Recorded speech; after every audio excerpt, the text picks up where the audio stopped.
Welcome to the Twisted Tentacle Inn. I'm your innkeeper, Vase Odin, and today we'll be reviewing Carnevale of Horrors. After the police capture a crazed man holding a bloody butcher knife, he begins to ramble about the carnival that is coming. At first, the investigators think that it's a local carnival, but eventually realize that he is speaking of the Carnevale in Venice, and bad things are about to happen in the next full moon. The investigators head out to Venice, where they meet up with an abbess at the local monastery who pleads with the investigators to rescue innocent revelers that, unbeknownst to them, will become sacrifices for the summoning of an ancient god named Nidathqua. But the investigators have a difficult challenge ahead of them, as some of the masked Carnevale goers are actually cultist leaders with powerful abilities who are there to stop the investigators and ensure that the innocent revelers are sacrificed. I found Carnevale of Horrors to be a very fun standalone scenario that provides plenty of challenge without feeling impossible. I still rate this as one of the most difficult scenarios to date, and yet it's not frustratingly difficult. The potential items are strong but balanced, and provide a real tangible reward for winning such a challenge. The setting is unique, and the rewards at the end can be very helpful if playing this as part of a campaign. The story and the development of the events in the scenario kept me interested throughout. The idea of saving innocents and having cultists disguised as innocents was interesting and engaging. The mechanics are very cool, especially the one surrounding rescuing innocents. It's not just a matter of finding them. I love that once you found one, there's still a very real danger of them being taken and sacrificed until you drop them off at the safety of the church.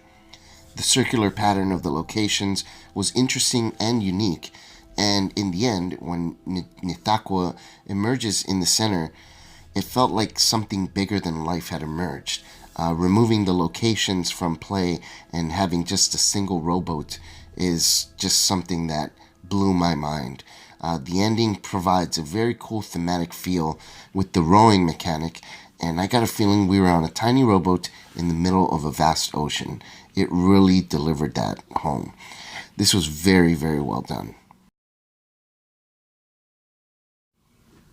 The first thing that I do have to mention as a negative is that this is a print-on-demand product. For those who are not familiar, that means that this scenario was not printed at the usual printer that FFG uses for their other Arkham Horror The Living Card Game cards. Instead, they were printed in-house. The quality of those cards and the inks that they use are different, and they're noticeably different. So any player cards added to your deck from this scenario will be noticeable even when turned to the backside. You can mitigate this by using sleeves, but some people don't, and this presents a bit of an inconvenience with regards to this. As far as the scenario itself, the difficulty is very high, which means that if you play this as part of a campaign, it can add needless trauma to your investigator. The drastic change in the location and overall feel can be difficult to fit in the middle of a campaign and keep the story elements cohesive. The story just works better as a standalone scenario for most campaigns. I found it best, as of the making of this video, to fit into the Carcosa campaign in between the Unspeakable Oath and A Phantom of Truth. But these are minor gripes, and I'm not knocking off too many points for this, as these issues are mostly fairly insignificant. Because this is meant to be a standalone scenario, I'm not really taking off any points in terms of not fitting into other campaigns or being able to insert it into other campaigns. So this is one of my top 3 scenarios, one of the few scenarios that, in my opinion, gets a perfect score right now.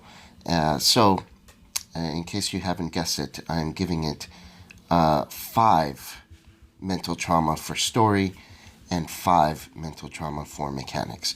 The scenario is just a perfect representation of what an Arkham Horror living card game scenario should be, in my opinion. It is just perfect. Everything is smooth. The difficulty is high, but not in a bad way. It is definitely a challenging scenario, but when you succeed, it is just cause for celebration. So if you haven't played this or picked this one up, I highly recommend it. Definitely play the scenario. It is a ton of fun. And that does it for the review today. If you have any comments or suggestions, please go ahead and leave them in the comment section below. Thank you very much for watching. This is Innkeeper Vase Odin. I'll talk to you all real soon.